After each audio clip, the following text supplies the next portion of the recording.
Hello, BookTube. Not exactly sure how this video is going to go. It's probably going to be a bit sloppy, lacking in the laser-like precision of my usual video representations. I have let the entire Steve Studio crew go home for the evening after a grueling 15-hour day.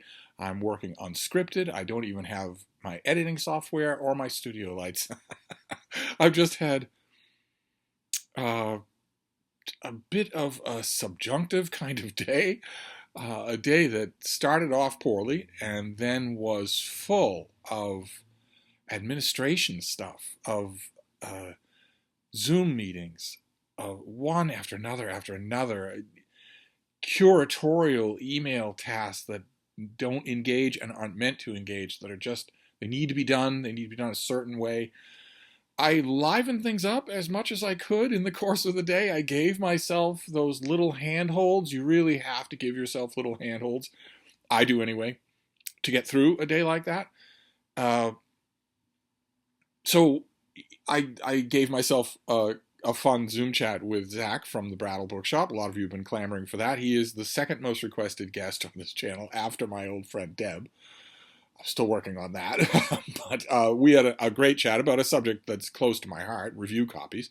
And then I had a chat with Micah Cummins, a young phenom on BookTube, a channel that everybody seems to like. And Micah and I are friends. It seemed like a natural thing to have a conversation. And when we were done, I realized that I was reminded that this is something that I have wanted to do for a long time. Have just a series of conversations with booktubers about booktubing, and all the aspects of BookTube in their lives, how they started, how it's working on them, how it's changed things. The same format of conversation, but an infinity of answers. I only realized after the fact that is what I had done with Micah, so I'd very much like to do more of that. at least I think I will. As a mainstream project, it really has to wait for the new year, and who knows what will happen in the new year. But those were fun handholds. The typical handhold that I use, the Bean, my for those of you who are new to the channel, my fussy little miniature schnauzer, has been decidedly not herself today. It's been pouring rain all day, and she doesn't like that at all. It drives her deep within herself, so that she's right next to me now. She's not up on her perch. She's not roaming around at all. It's just she's not very happy today. It will change. Sunlight will come back. Pressure system will go away. She will feel better. But that added to the day, it removed a normal handhold. That would ordinarily be playing with her for an hour, would ordinarily be the fix-it to just about anything. And also there was one other element that I was slow to identify. But now that I see it, I see that it's real, which is a little bit of post-NaNoWriMo depression. Just a little bit of missing having that NaNoWriMo sense of community in writing every day. I could still write fiction. There are plenty of projects that I want to do, plenty of them. I don't need to wait for NaNoWriMo, neither do you. But there's something about knowing that that hundreds of thousands of other people all across the world are doing the same thing, looking at their word counts, logging into the site every day. There's something about that. Nano touts it as a sense of community. They're entirely right about that. And that's over for the year. Maybe there's a bit of that as well. Also, my schedule today, unfortunately I'm not done with curatorial handhold tasks, prevents a Steve stream, which would ordinarily be a surefire cure for whatever ails me. It would be to fire up a Steve stream and talk with all the guys, hey guys, in chat. But that's not going to be possible either. So I thought I would do just a kind of a grab bag potluck Saturday video here and just go through a few things just so that we've at least talked. Because that was adding to the gloom of the day, is that I hadn't actually talked with my imaginary BookTube friends. I talked with Micah, but I haven't talked with the rest of you. So let's go through just a bunch of stuff. Let's do, like, for instance, we can go through the mail.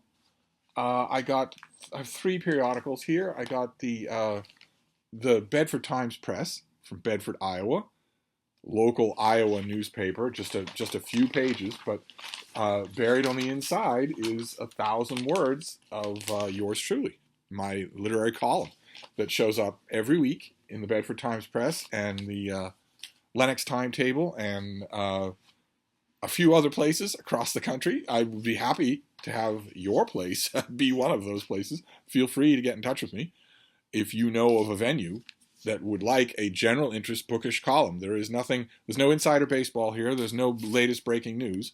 It's just meditations on a bookish subject every week.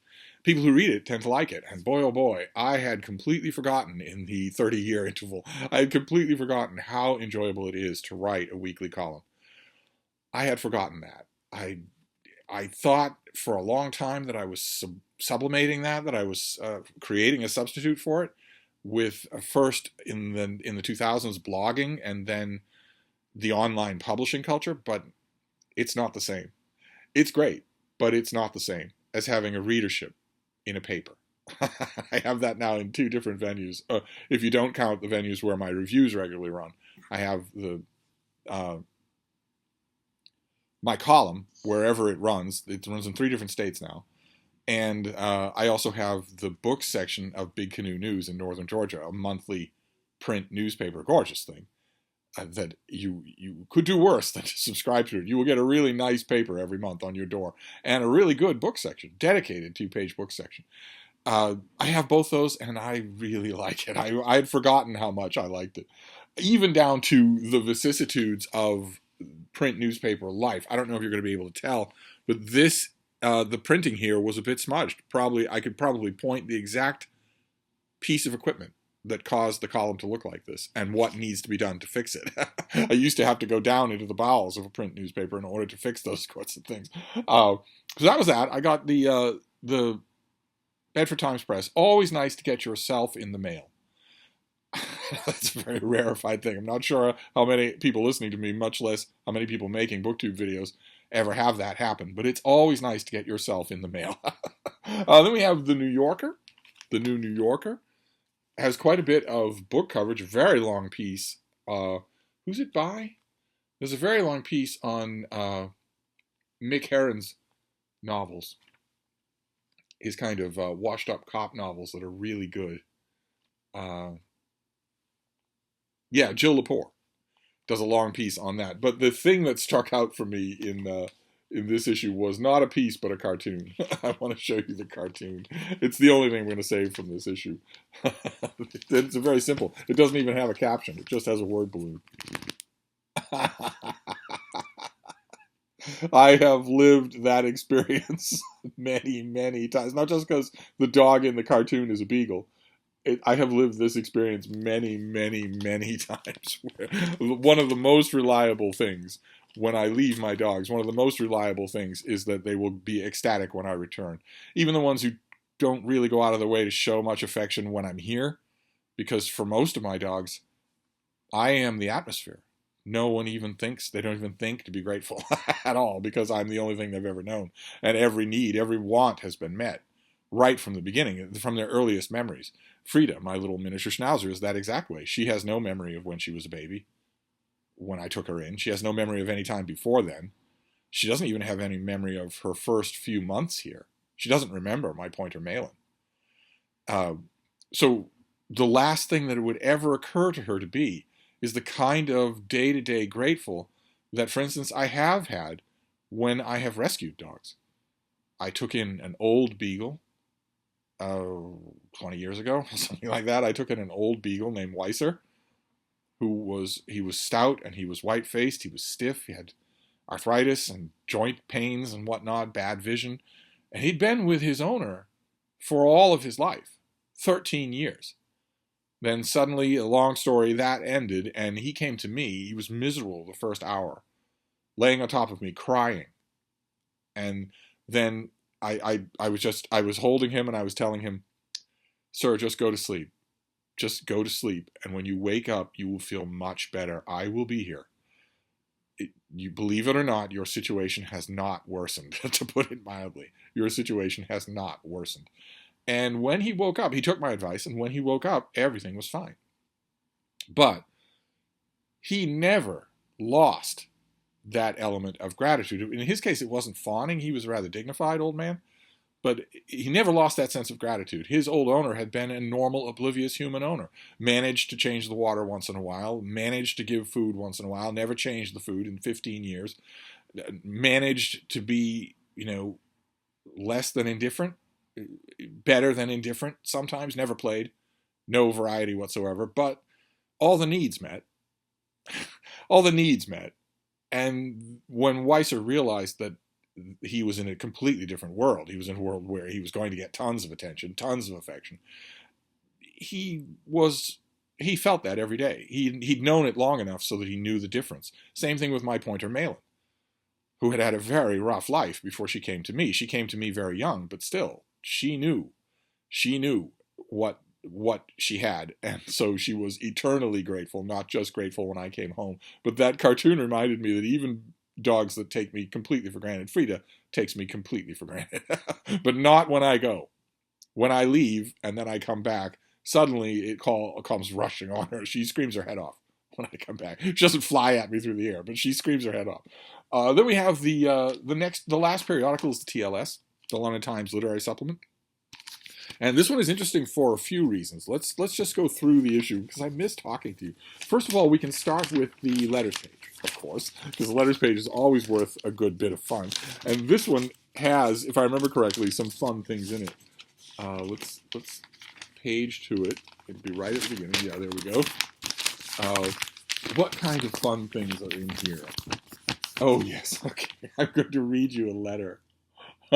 It's a little bit long, but we'll get through it pretty quickly. It's about Herodotus. Peter Thoneman did a piece on Herodotus in the last issue of the TLS. I think I mentioned it, but I didn't tell you anything about it. I don't think I'd read it when we went through the last issue of the TLS. And this person writes in response, Peter Thoneman, reviewing 2 recent books about Herodotus, underestimates the power of what he calls narrative born of poetic inspiration. Setting against it, Herodotus' focus on the works of men, not gods or heroes, and above all, on reason and why things happen as they did.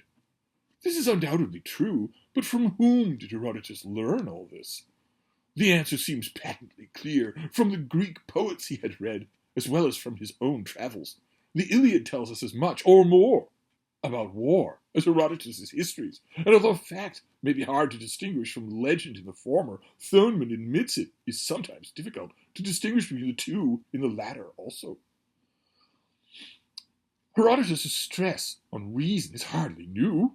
Homer is very clear on why the Greeks went to war with the Trojans. As to the rationale of the fighting in the Iliad, most of Homer's interlocutors, the bulk of the Iliad is composed of arguments and counter-arguments, prefiguring by centuries the dialogues of Plato, are at loggerheads as to how best to proceed with the war, in a way not so dissimilar, at times, from Socrates' later contrariness. Herodotus and Homer both know it is the pressure of mortality which forces us to seek virtue, but it is the poet who more powerfully convinces us that war is a daemonic power that shapes our lives outside the governance of reason and justice, as George Steiner put it in The Death of Tragedy. It is a hard truth to acknowledge, but it is one that tells us that the Dardanelles and the Hellespont are one and the same place, a historical fact that is also deeply involved with a narrative born of poetic inspiration.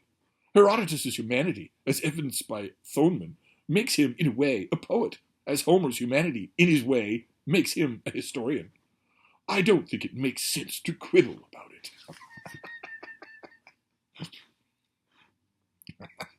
I read that letter and I thought, no, Seymour, what you're doing is fairly clear. It's not that you don't think it makes sense to quibble about it. What are you doing except quibbling about it? No, what you mean is you don't think it makes sense for anybody to quibble about it after you've had the final quibble.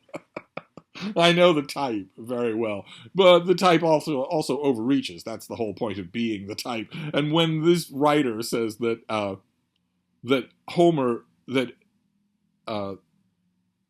Herodotus' humanity makes him a poet and Homer's humanity makes him a historian, he's dead wrong on both counts.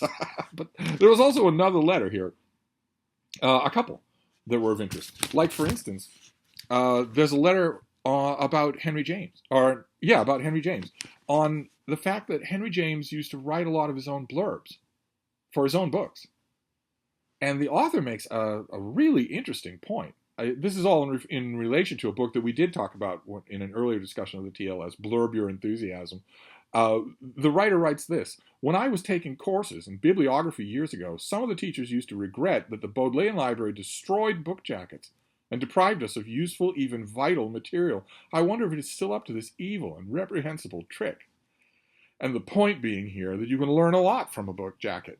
That's where the blurbs tend to be. They don't tend to be printed in the body of the book. They're late editions. I am reminded of this by Louise Wilder's Blurb Your Enthusiasm, reviewed by Edmund Gordon. Does she not mention that Henry James contributed to his own blurbs to the Finer Grain in 1910? He wrote a blurb for that. He seems to have written the whole of the blurb for The Outcry in 1911, in which he refers to, quote, the lax guardians of national treasures. None of the works in the extensive Abe Books listing for Henry James have dust jackets. Pretty interesting, and something I hadn't thought about, that we lose all of that when we get rid of seeming ephemera in books. Libraries do. I wonder how many libraries do that. I don't think any, for instance, American libraries would never get rid of a dust jacket. No, you reinforce the dust jacket, you cover it, but you keep it. And Henry James also comes up in this issue. But before we get to him, I want to do one more letter because it struck me as really interesting. This is a writer from London writing in her review of Lucy Wooding's The Tudor England. Helen Hackett comments, quote, Henry VIII himself started well. If he had died halfway through his reign, we would remember him as he wished, as a valorous, gifted, beautiful warrior king like Henry V, close quote. And then the writer of the letter goes on. In fact, Henry's reign began with the execution in 1510 of his father Henry VII's loyal fiscal advisors, Edmund Dudley and Richard Empson, on trumped-up charges of treason, a cruel but cheap and effective means of winning quick popularity. Not everyone's idea of a good start or of a valorous, gifted, beautiful warrior king. And that immediately made me, that's absolutely true. That the raw fact of that assertion is absolutely true. Henry did start his reign by killing Dudley and Empson, who were vigorously unpopular tax grain. They raked taxes out of everywhere in the kingdom at Henry VII's behest. He gave them unlimited power to innovate, to create new taxes and new ways of enforcing old taxes. They were widely hated from one end of the country to the other. And I'm not quite sure why the writer is saying that the charges were trumped up. Maybe in Empson's case, although I don't see it. Ransacking your country, bleeding ordinary burghers dry of every last farthing they have, is hardly innocent. But in Dudley's case, it was also treason. It wasn't trumped up. Dudley was assembling an armed force to take control of the government. His own armed force, his private armed force to take control of the government. Now, when he was attainted, he squealed and wheeled and whined and pleaded that that wasn't actually his intent. But a courtyard full of armed men has only one viable interpretation. If you think it has another interpretation, you're the first person the armed men are going to be aimed at. And that is by any definition treason. The house specialty of the Dudleys. But there was also there's also a bit of that in this issue as well. But let's go on to articles, because I don't as much as I love talking to you, I don't have to belabor it all day. But the reason that Henry James comes up again is because there's a 2-page spread here, one review by Peter Brooks and the other by Elizabeth Lowry. Peter Brooks writes on a new edition of Washington Square, and Elizabeth Lowry writes 3 whole columns, big articles. These are whole pages each on the aspirin papers. Fantastic. A 2-page spread on Henry James. That's great. Especially since Henry James is once again tempting me to a long, deep read-along. Or not read-along, sorry. Oh my God, I'm very sorry. Not a read-along, but a re-examination. He's really tempting me to a re-examination. And so is another character, another writer who gets also 2 pieces in here. They're shorter pieces. And that writer is Philip Larkin. Some of you remember I spent a long time with the collected poems of Auden and really enjoyed the experience. I learned a lot. I read a lot about Auden. I read biographies of him. And I studied the poetry. I went at it really slowly, trying to savor it. And all the signs in that process led me to Larkin. I think next year, if I come back, if I am still me, I will probably do something like that with Larkin. What I need is a big fat volume of his poetry, which will turn up. At the Brattle, that will turn up. There are 2 pieces here. One about all the the verse of Larkin that's been set to music, and another about Larkin's broadcasts on the radio. I don't know anything about either one of those, and I don't think I have a Larkin biography. I don't know how many there even are. But that intrigued me. I will save those pieces, even though I don't technically have any book to put them in. I will save them because I don't plan for the future. I don't plan for the new year. But if I were making plans now, if this were May, I would be doing a deep dive, I guess that's the word for it, into Larkin. And then we get to the NB column at the end, which is sort of like this video, only far more eloquent. It's kind of a collection of bits and pieces. And there was one in here that I wanted to read to you. Yes, here we go. It's the very first item. The unveiling of a statue. What an essay we might write on unveiling of a statue. Given sufficient time to prepare our thoughts, that is, warming up by recollecting our impressions of the autumnal stroll we took last Wednesday afternoon from the bookshop Lloyd's of Kew, past Kew Gardens to the glass roofs of its palm house, then along the straight road into Richmond upon Thames, under the drone of an aeroplane, toward the river bank of the Thames by Richmond Bridge, in a cold wind under a gray sky.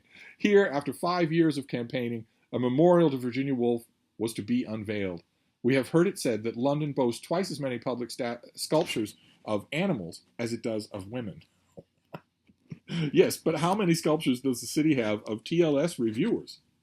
Woolf wrote hundreds of pieces for this paper between 1905 and 1937. She was a literary journalist before she was a published novelist, and her reviews are amazing. The ones she did for the TLS are amazing. They just get better as they go along, but even at the beginning, you can tell this is not a normal jobbing reviewer. They're brilliant, although I guarantee you somebody, probably many somebody, is going to do an industrious search of all the statues, male and female, in London, in England. Is it London or England? London. Somebody's going to do an exhaustive search of all of those and find out how many of them actually did contribute reviews to the TLS.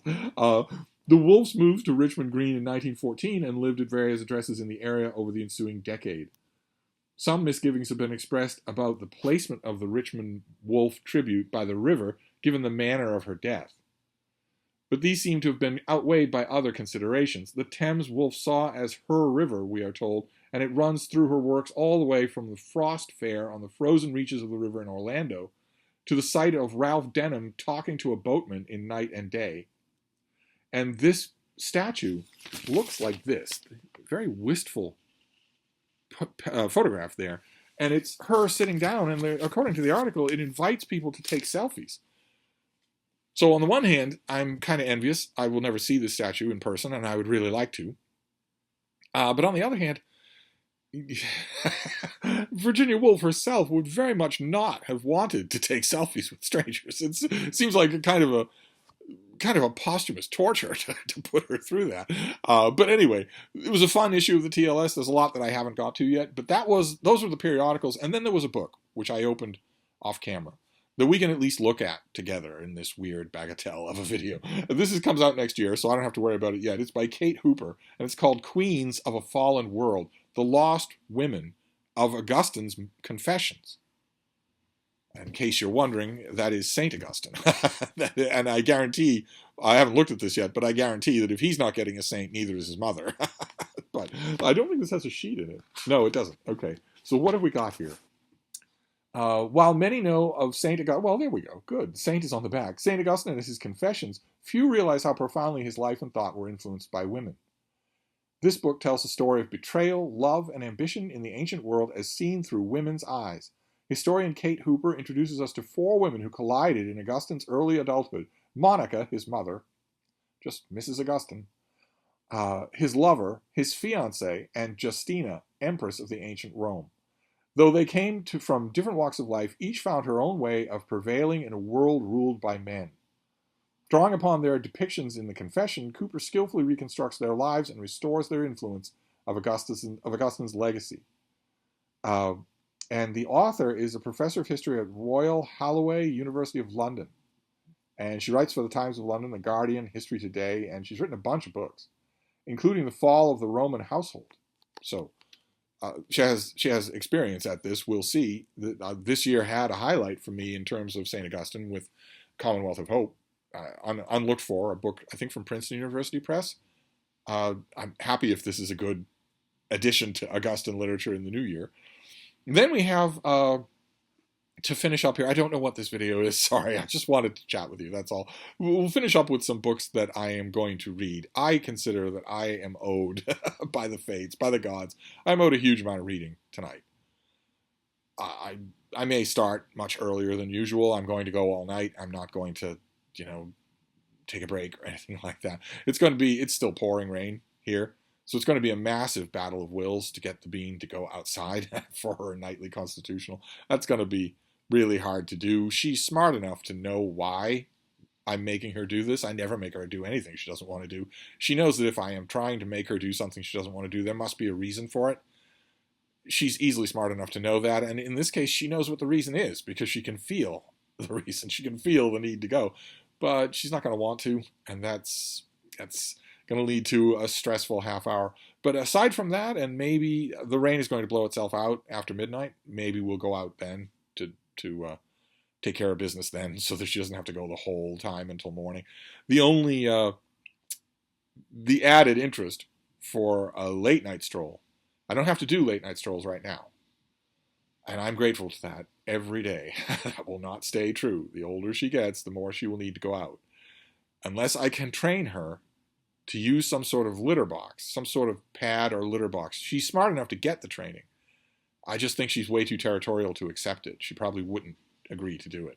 If I can get her to do that in her old age, which thankfully she's far away from, if I could get her to do that in her old age, then we would have no trouble at all. None whatsoever. I would just never take her outside, except on bright sunny days for a little bit. But right now, she's content to go all night. But the added benefit, the added attraction if we go out, is that the coyotes here in this area have been extremely active at night. And even when there's still gloaming in the air, even when there's still sunlight in the air, they've been extremely active lately. And there are good, sound, biological mating rhythm reasons for that, but nevertheless, it's a chance to encounter one, and that's mighty attractive. That is mighty attractive. It's not an attractive prospect for any of the other people in the neighborhood who have little dogs. My dog is 10 pounds. Most of the other people in the neighborhood who have 10-pound dogs make sure they are well inside at night because the coyotes that we have, the three adults that I have met, are pretty big. You think of coyotes, I don't know how familiar you are with them. You might think of something that's just a bit bigger than a fox. But the ones that we have wolf in them. They are the size of an adolescent German Shepherd and not a whole lot less in muscle. And they're loved. They're beloved by everybody in this area that I'm in, this larger 2.25 mile area. They all love nature. Everybody loves nature. No one would think of harassing nature. They welcome the sight of it, and they just make accommodations in their own life to accommodate it being around. I'm not the only person who feeds birds, for instance. I'm not the only person who will sit for a while watching to see if a raccoon waddles into the backyard at sunset. And so the coyotes know that. They're very smart. So they know that they're probably not in a whole lot of danger. So as a result, all those little dogs in the neighborhood are in a good deal of danger because a coyote can come out of nowhere, have your dog by the hackles of the back, and be off with them before you can stop it, especially if you're dumb enough to let your dog wander around without a leash on. I'm the only person in the area who doesn't have to worry about that, and we have met these coyotes. I'd love to meet one again. I don't know, I might try that. I might just wait the rain out and try that. Except the bean is not feeling all that good. Taking her out, at 1 in the morning, she might not like that either. But either way, I'm going to do a whole amount of reading, a large amount of reading, so I thought I'd go through some of that reading. Of course, we'll not be reading Queens of a Fallen World because it's next year. But I am going to, I saw an article, I don't remember right now off the top of my head exactly where, I think it was The Guardian, maybe? It was something like The Strange Death of Conservative England, something like that. Or neoliberal England, or something like that. And that immediately made me think of George Dangerfield's book, The Strange Death of Liberal England, which I still have in this, what is this, a Picador or Paladin, slightly larger, slightly taller mass market paperback it's falling apart. It's literally falling apart. See, I keep it and I keep reinforcing it because I can't ever find this book in any more durable format. It doesn't appear to exist in ebook. And it's brilliant. Every line in it is brilliant. Not just historical insight, but the writing, the actual prose is just gorgeous, just absolutely gorgeous. I want to reread it. This will probably be, look at this thing, it's just falling apart. This will probably be the last reading that this volume gets me. But books are here to be read. They're not to be, for me anyway, they're not here to be saved. They're here to be read. Then this next one, the genesis of the impulse here is fairly easy for me to track down. Thomas LeClaire writes reviews for Open Letters Review, where I'm one of the editors. It's a great amount of fun to be publishing his work, and he gives us reviews of whatever he feels like doing. It's an honor to run his work, so I'm not all that picky. And he did a piece recently on, I think the Library of America did a volume on Don DeLillo, and he did an essay. The Library of America volumes, they're reprint volumes, and they have very little in the way of editorial superstructure. So they really are an open invitation to writers to just ruminate about the author. And he wrote a piece for us for Open Letters that did that. And in that piece, he accords pride of place in DeLillo's work to the names, which I found this trade paperback at the Brattle. I don't know what drew my eye to it, but I found this trade paperback at the Brattle and thought, well, sooner or later down the line, I am going to want to revisit DeLillo. I haven't hated this author. I just haven't loved him. There are things that I have really liked. I don't remember this being one of them. I read this when it first came out in the 70s. Is that right? See, this thing's falling apart too. Look at that. I swear, I do not have to worry about this with ebooks. I simply don't. I don't have to do that. So I can just pull out the copyright page. This is 1982. So I thought I'd give this another try. This and The Strange Deaths of Liberal England will not survive. These things will not survive more than this reading. But Tom's piece put it in my mind to do that.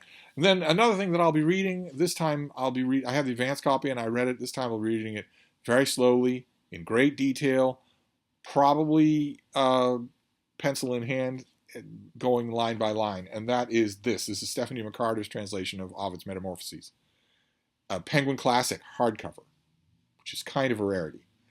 This is unabridged. It's a verse translation of the great poem by Ovid, my single favorite book of them all.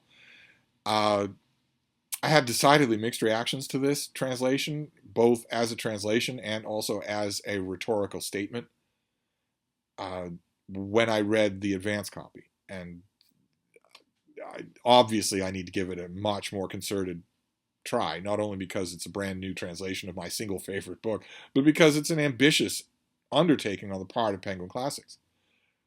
I think they say in their publicity material that Stephanie McCarter is the first woman to translate this into English in its entirety for a popular press. That could easily be true. No names come to mind to rival that. That doesn't so much matter to me, but it does give this a kind of import that means it needs a concerted second read. So that'll be on the list for tonight as well. And then I also want to show you there's one other thing that I'm going to do here, that I'm going to read here to as a matter of pure self-indulgence. I'm just purely going to indulge myself. And that is a huge run. I'm going to read a huge run of the Savage Sword of Conan. These classic issues of the Savage Sword of Conan. This is the Slithering Shadow. These have a lot of these early issues of Savage Sword of Conan have. They're all written by Roy Thomas. They're fantastically done by Roy Thomas, and they have really good artwork by John Buscema. Oh, this one has a pinup of Conan there in a very Neil Adams-esque drawing style. There we go. But this has artwork. I believe the issue that I have in mind here is John Buscema inked by Alfredo Alcala, who does a great... Alfredo Alcala. Look at the inks in here. Look at how gorgeous that is. Almost like a Gustave Doré engraving. And this issue. I mean, I will read a ton. I'm going to read My Heart's Content in old Savage Sword of Conan issues. The neat thing about Buscema artwork when it's inked this well is that when you pinch the screen, you get a lot of detail that you didn't really pick up on, that you can't really see it here, but that you wouldn't have picked up on in a normal print book, because you can't pinch the artwork in a normal print book. You can't pinch the artwork, but this is just a delightfully creepy story with a monster in it that is. I mean, there are human-shaped monsters, but the actual creepy crawly that Buscema comes up with, I want to make sure you can see this here. Thog is amazingly good, just amazingly creepy, with all sorts of vestigial arms and stuff like that. And a lot of these early issues are really just that good, and I have all of them. So I'm gonna indulge myself in some time in the Hyborian Age. I have a lot of these issues in the only big hardcover omnibus edition of the Savage Sword of Conan, the Marvel years. Marvel did a whole shelf of big, really well-produced hardcover omnibus editions. But, and I have one of those. I have the first one of those. But these are on an iPad. Light as a feather. Easy.